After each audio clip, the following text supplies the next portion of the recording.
Le 29 janvier 1943, des avions des forces alliées ont bombardé la ville de Morlaix dans le but de détruire le viaduc pour empêcher le ravitaillement des forces allemandes basées à Brest.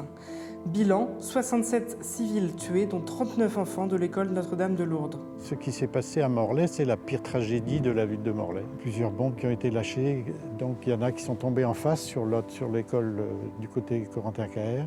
Ils sont tombés au plein centre-ville. Il y a eu entre 40 et 50 morts aussi au centre-ville, en plus des 40 victimes d'ici, plus les victimes allemandes dont on n'a jamais su le nom.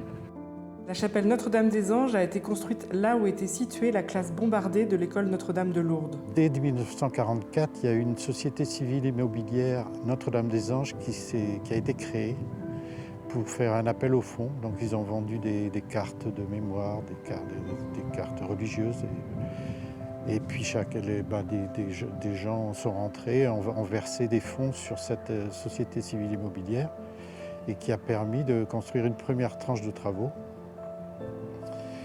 Après, les travaux ont été suspendus un petit peu parce qu'il n'y avait plus les fonds nécessaires.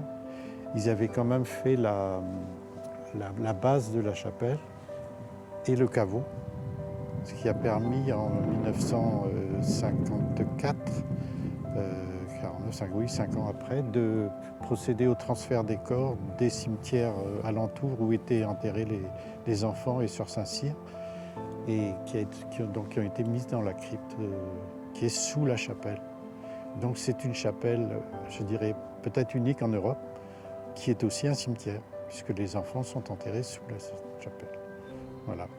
Et après, la chapelle a été bénie par l'évêque de Quimper. Cette chapelle est un lieu de mémoire important. En 1996, donc, j'ai créé l'association en lien avec d'autres anciens parents d'élèves, l'association Les Amis de l'école Notre-Dame de Lourdes.